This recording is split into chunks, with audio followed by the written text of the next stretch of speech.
comme d'habitude. Pendant que les forces armées de l'Est sont en train de frapper les terreaux, sont en train de casser les reins un peu partout, au même moment il s'est passé quelque chose que nous n'avons pas eu le temps d'expliquer, de commenter, parce qu'on était dans le feu de l'action. C'est la rencontre entre Paul Kagame et Tebboune à Alger. Le président du Rwanda s'est déplacé tout près de chez nous ici en Algérie. Les deux se sont entretenus. Les deux ont signé beaucoup d'accords. Bon, on parle d'ouverture d'ambassade, là n'est pas le truc. En bas de cela, qu'est-ce qui se passe concrètement? Parce que ça nous concerne, ça nous engage. Et les deux pays où les deux dirigeants ont quoi en commun aujourd'hui? Quoi en commun aujourd'hui? C'est la bonne question que nous devons nous poser pour comprendre ce qui se joue. D'abord, nous avons Paul Kagame. Qui est-il? Il a été formé militairement, en partie, par l'oncle Sam. Paul Kagame, qui est-il? Il a fait les mercenariats. Parce que je vois aujourd'hui les impérialistes parler de mercenaires. Paul Kagame a fait du mercenariat en Ouganda. Oui, d'abord aux côtés de Boté, puis aux côtés de Yoweri et de Museveni. Museveni, l'actuel président de l'Ouganda, son bon petit, c'était Paul Kagame. Vous savez que Museveni est arrivé au pouvoir à la suite d'une rébellion, c'est-à-dire ce qu'ils appelaient rébellion en Afrique. On renverse le président qui est en place avec des groupes armés. C'est comme ça que Museveni a accédé au pouvoir en Ouganda. Et de l'autre côté, Paul Kagame, comment a-t-il accédé au pouvoir? Lui aussi, c'est à la suite d'une rébellion. Une rébellion parce que quand il y a eu l'avion du président Habyarimana a été abattu, juste après, il y a eu un gouvernement de transition, un gouvernement Hutu, qu'on appelle le gouvernement génocidaire. C'est ce gouvernement qui a fait ces génocides. Ce n'est pas le président Habyarimana. Les génocides des Tutsis, que nous condamnons fermement. Et c'est à la suite de cela que Kagame, qui était déjà dans la rébellion, est arrivé au pouvoir, puisque lui, il est Tutsi. Donc il est arrivé au pouvoir à la suite d'une rébellion. Ce n'est pas un militaire rwandais qui arrive au pouvoir. Museveni, ce n'était pas un militaire ougandais qui arrive au pouvoir. C'était un logiciel qui avait été conçu par l'oncle Sam, où on porte des chefs rebelles à la tête des pays. C'est pourquoi ceux qui sont surpris de voir Djoulani aujourd'hui remplacer Bachar al-Assad, un ancien, un chef terroriste, ils disent actuellement chef rebelle. Quand vous voyez Djoulani accéder aujourd'hui au pouvoir, ce n'est pas quelque chose qui date de maintenant. Ils ont expérimenté ça plusieurs fois. Donc Kagame, c'est dans ces conditions que lui, il est arrivé au pouvoir. Il rend visite à qui? Il rend visite à Tebboune. Tebboune, qui est-il? On va en parler. Il dirige quel pays? Parce qu'avant que Kagame ne vienne en Algérie, c'est le chef d'état-major algérien, Saïd Chegria, qui en 2024 était déjà du côté de Kigali. Nous, on n'a pas de problème. Mais si vous regardez les deux pays, aujourd'hui Kagame, son pays a accusé de déstabiliser la RD Congo et impose un accord façon à la RD Congo. Lesquels accords ont été signés plusieurs fois. Ça n'a jamais fonctionné. La même chose, Alger impose la coalition franco-algérienne des accords au Mali. Là, nous avons la coalition franco-algérienne. De l'autre côté, nous avons la coalition américano-rwandaise. Donc, impose des accords à la RD Congo et sans jamais trouver des solutions à leurs problèmes. Ça fait des millions de morts. Coalition franco-algérienne aussi impose longtemps des accords au Mali, voire au pays du Sahel, parce que le Niger aussi a connu la même crise jusqu'en 2007. Donc impose des accords qui n'aboutissent presque jamais à la paix. Des accords qui entretiennent un climat de mi-guerre, mi-paix. Quand les deux présents se rencontrent, or, qu'est-ce que ces deux ont encore en commun?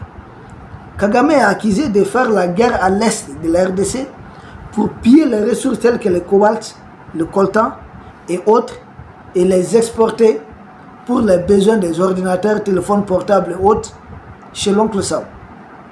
Alger aussi est accusé ici de vouloir mettre la main sur le bloc 20 du pétrole des bassins de Taoudeni et d'autres richesses du nord du Mali. Donc les deux sont en mission pour les impérialistes, pour soutenir l'économie des impérialistes. Regardez même le gazoduc transsaharien qui devait quitter le Nigeria, passer par le Niger et rejoindre l'Algérie. Ces gaz-là doivent être vendus à qui?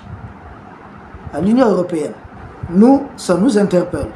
Leur rencontre, ça nous interpelle. Surtout qu'au-delà des accords qu'ils ont signés, à peu près 5 accords, ils ont dit qu'ils doivent collaborer pour mettre fin au conflit un peu partout en Afrique. Ça, c'est l'hôpital qui se moque de la charité. Qui veulent collaborer pour mettre fin à des conflits en Afrique. Des conflits majeurs en Afrique, ce sont eux qui sont accusés d'être derrière. Des militaires rwandais seraient arrêtés en RD Congo. C'est pas moi qui l'ai dit. Il y a les rapports de l'ONU qui le disent. Qu'il y a des militaires rwandais qui ont été arrêtés et le gouvernement rwandais même dit, voir leur état-major, que ces militaires se sont retrouvés en territoire congolais par erreur. Un pays en guerre, vos militaires s'y retrouvent dedans par erreur. L'ONU dit que des militaires rwandais participent au combat aux côtés du M23. Nous aussi ici, au Mali, notre drone qui a été abattu, l'armée algérienne l'a fait pour protéger des terroristes qui étaient en territoire malien. Donc on est à peu près dans les mêmes cas de figure. Les deux dirigeants se rencontrent, ils disent qu'ils vont collaborer pour mettre fin au conflit en Afrique. En quoi faisant? Nous savons qu'aujourd'hui, un ancien chef d'État de la RDC, Kabila, fils, se trouve où? Il se trouve à Goma. Goma est contrôlé aujourd'hui par les forces pro-Rwanda. Ça se comprend un peu. Aujourd'hui, les chefs terroristes du Mali, boudés du territoire malien, et autres personnalités du Mali, se retrouvent où? En territoire algérien. Vous avez un ancien général et ministre du Mali qui désinforme contre nos autorités sur un média propagande de l'Algérie. Vous avez un ancien d'autres personnalités du Mali qui désinforment contre le Mali à travers quels médias? Les médias algériens. La même chose qui se fait contre les FARDC sur certains médias rwandais. Donc on est à peu près dans les mêmes cas de figure. Or, le Rwanda fait frontière avec la RDC qui l'accuse de déstabilisation, qui est le deuxième pays le plus vaste d'Afrique, qui est beaucoup plus grand que le Rwanda. Les pays de l'Est font aujourd'hui frontière avec l'Algérie. Les trois pays de l'Est ensemble sont les plus grands pays d'Afrique. Ah oui, sans cela individuellement, c'est l'Algérie. Mais les trois pays de l'Est ensemble aujourd'hui constituent les plus grands pays de l'Afrique. Et ça, les impérialistes ne veulent pas laisser passer. Comment intensifier maintenant la coopération dans le cadre de déstabilisation de ces deux dirigeants? Il faut les pousser à se rencontrer. Bon, nous avons, jusque-là, on a eu des partenariats autres avec tous ces gens. On a tout fait. Laissez-nous tranquilles, laissez-nous faire notre combat avec Emmanuel Macron en paix, mais rien. Nous disons à Kagame de se concentrer sur les affaires du Rwanda, de s'éloigner de Tebboune. Ici, c'est un autre terrain, c'est une autre réalité. De toutes les façons, Tebboune comprendra que militairement, les pays de l'Est n'ont rien à craindre. Mais ça nous interpelle. Ça nous interpelle parce que c'est la guerre. Ça nous interpelle parce que les deux dirigeants ne sont pas prêts à s'arrêter. Ça nous interpelle parce que les armées du Rwanda, de l'Algérie sont accusées. Nous ne sommes pas les seuls à les accuser. Il y a beaucoup de pays qui font des reproches Mais pourquoi des pays africains doivent se comporter comme ça? Vous savez, chaque fois quand on vous accuse de quelque chose, dites-vous souvent que vous ne vous reprochez de rien. Donc ça nous interpelle, ça interroge. Mais Alger n'est pas le seul pays qui est dans ce jeu trouble. Nous savons qu'ils essayent d'encercler un peu les pays de l'Est. Ça, nous le savons. Donc l'Afrique, ça dépend de où est-ce que vous vous trouvez. Que vous soyez en Afrique de l'Ouest, en Afrique centrale, en Afrique de l'Est, on a à peu près les mêmes problèmes qui se répètent.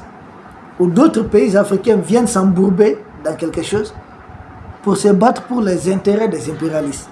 Et en échange, on les considère comme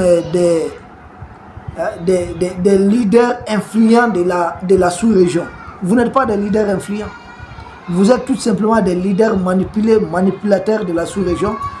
Vous continuez tout simplement à vouloir couper le sommeil à beaucoup d'autres Africains. C'est la même chose que Houphouët-Boigny faisait.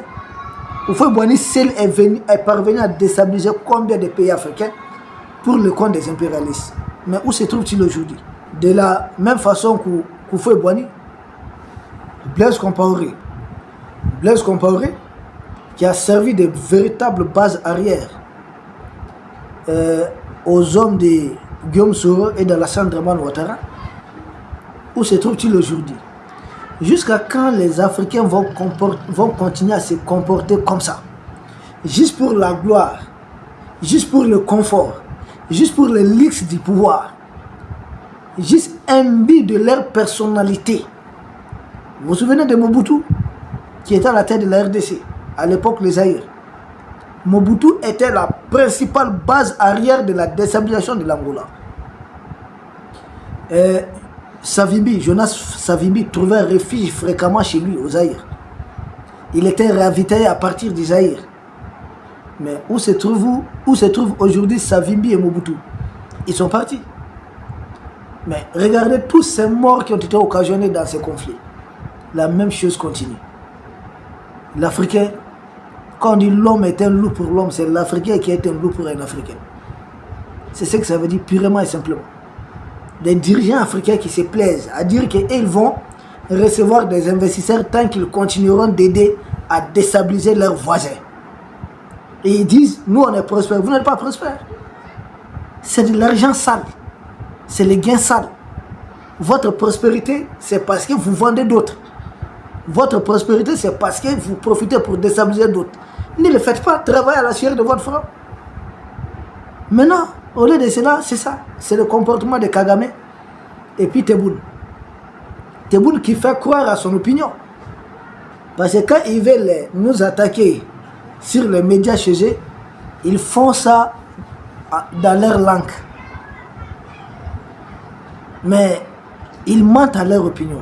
Leur opinion ne comprend rien. Leur opinion ne comprend même pas que c'est Alger qui est derrière la déstabilisation du nord du Mali. Vous savez ce qu'ils vendent dans leur opinion?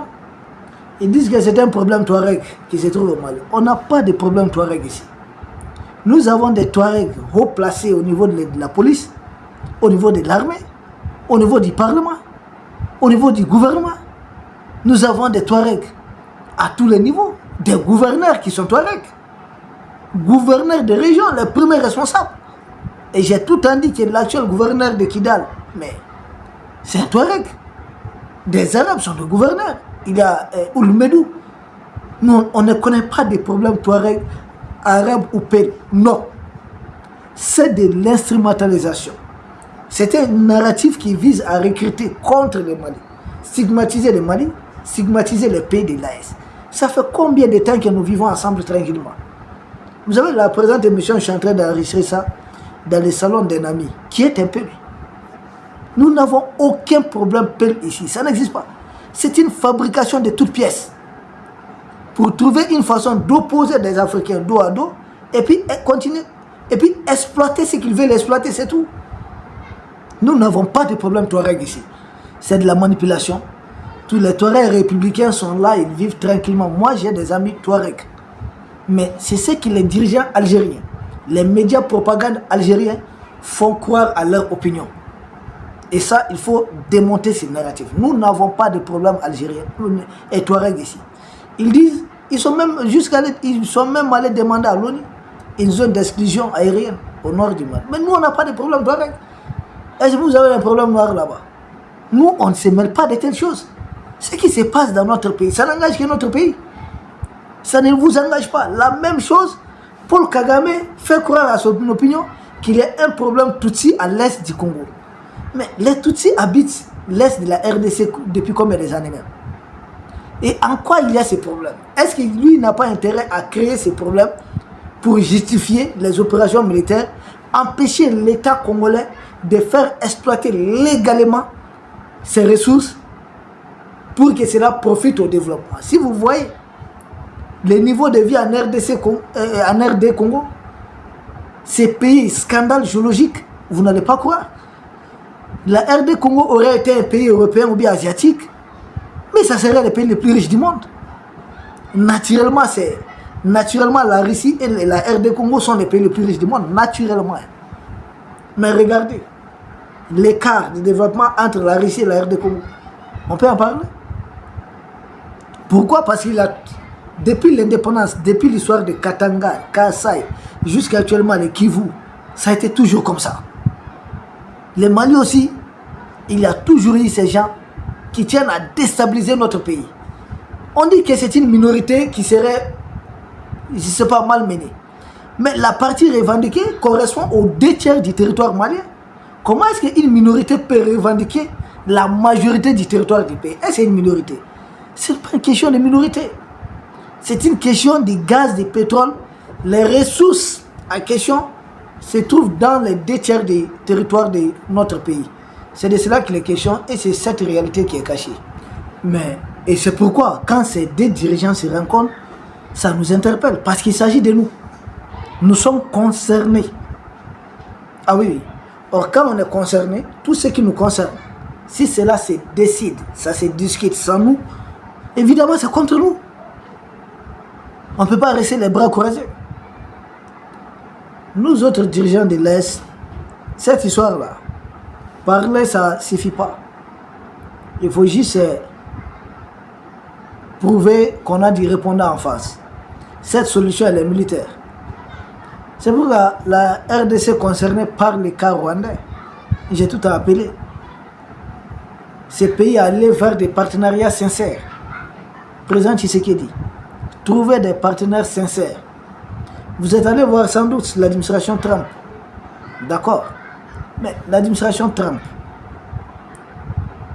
vous fait passer peut-être un accord, veut vous faire passer un accord avec Blackwater, qui est une société privée de l'oncle Sam. Les mêmes accusent les autres sociétés d'être des groupes de mercenaires. Mais eux, ils sont prêts à sauter sur la première occasion pour attribuer des marchés à leur société militaire. Qui ne veut pas comprendre quoi dans ce monde?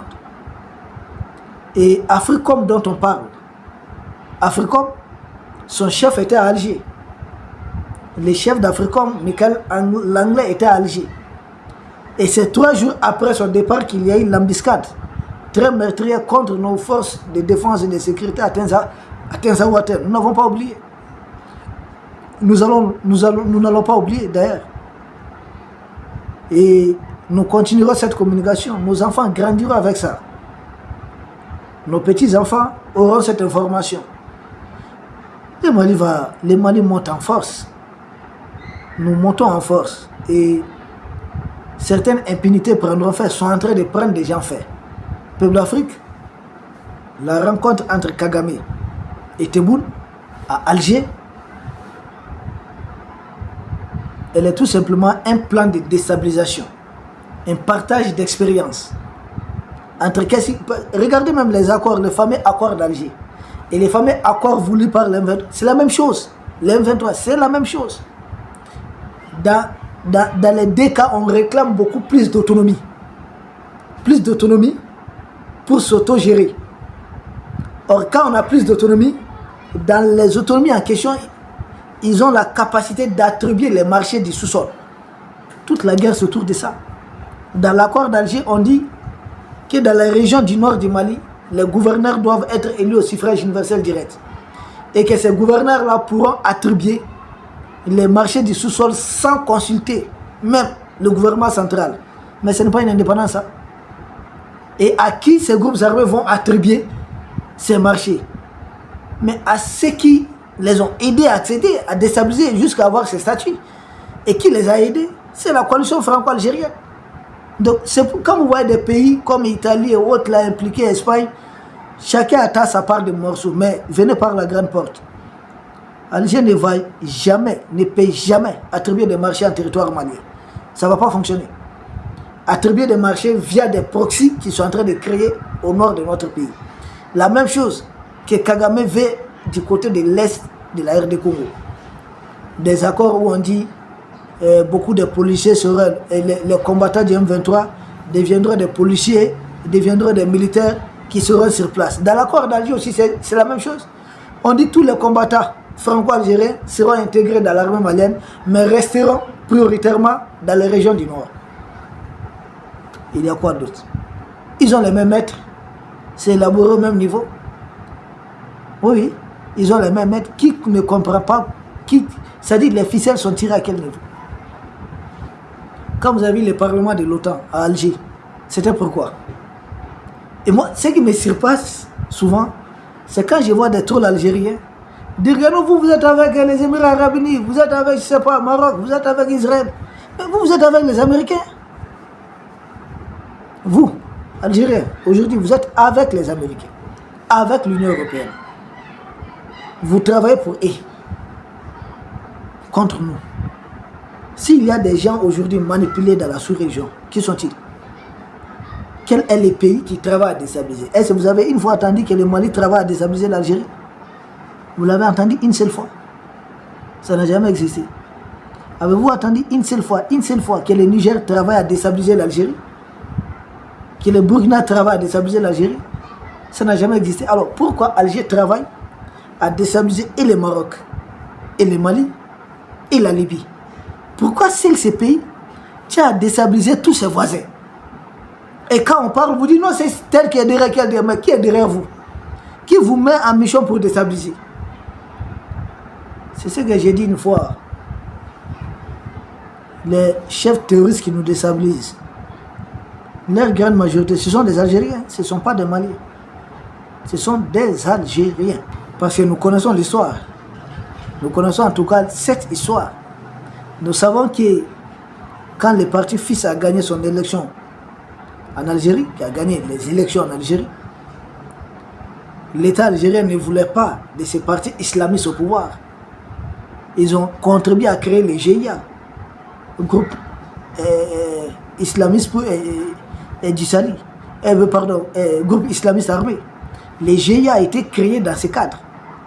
Donc le GIA qui était comme une branche militaire du FIS est branche politique. Mais ce GIA qui a commis beaucoup des attentats, c'était pourquoi? Pour décrédibiliser les partis islamistes, FIS qui était très populaire. Parce qu'en commettant des attentats, vous perdez votre popularité. C'est ce GIA qui devient GSPC en 98. Et GSPC où? Ça vient s'implanter au nord du Mali. En 2007, ça devient Al-Qaïda au Maghreb islamique, ACMI. Avec qui à la tête? Abdelmalek Droudel. Droudel, c'est qui? C'est un Algérien, né en Algérie, grandi en Algérie. Pourquoi il ne va pas faire sa guerre religieuse, sa guerre islamique en Algérie, mais il vient faire ça au Mali? Et ils disent même le nom que c'est Al-Qaïda au Maghreb islamique. Mais le Mali ne fait pas partie du Maghreb. Allez-y faire votre truc là dans le Maghreb comme le nom l'indique.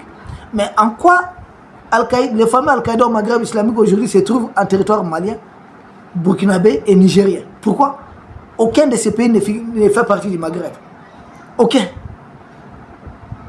L'autre là on dit c'est quoi? EGS, État islamique, je sais pas, dans le Grand Sahara. Nous on n'est pas un pays du Sahara en tant que tel. Nous sommes sahélo-sahariens en partie. Tout ça c'est une insulte. Pourquoi cibler uniquement les 3 pays? Pourquoi les pays tout autour de nous ne sont jamais attaqués presque? Sont-ils plus forts que nous militairement? Non. Même l'Afrique qui ne veut pas comprendre quoi dans ça. Donc c'est des Al-Qaïda ici là, depuis sa création jusqu'à présent, tous les chefs d'Al-Qaïda sont des Algériens. L'actuel c'est Obeida, un Algérien. Ce ne sont pas des Maliens. Alors qui déstabilise qui? Vous avez vu des groupes armés en Algérie où c'est des Maliens qui sont en tête pour déstabiliser l'Algérie? Pourquoi vous faites ça? Et vous inventez votre narratif. Continuez à désinformer. Vous savez, les dirigeants actuels ont trouvé nos peuples ensemble. Partiront laisser les deux peuples. Mais qu'est-ce que vous êtes en train de nourrir en nous comme souvenir? Et c'est une bonne chose. Pourtant, votre indépendance, c'est vrai, je comprends. Beaucoup ont nié que le Mali n'a rien fait pour eux à l'indépendance. Et il y a des humains aussi comme ça. Et il y a des nations comme ça. Mais on continue. La roue tourne. Peuple d'Afrique, la rencontre entre Kagame et Tebboune, ça nous interpelle. Et nous appelons les dirigeants de l'AES à adapter leur stratégie en fonction des menaces qui se présentent. Et surtout d'avoir davantage une vision globale sur tous les problèmes de l'AES, voir comment nous allons nous en sortir rapidement. Nous vous remercions et nous espérons vous retrouver demain pour un autre sujet au sommet de l'actualité.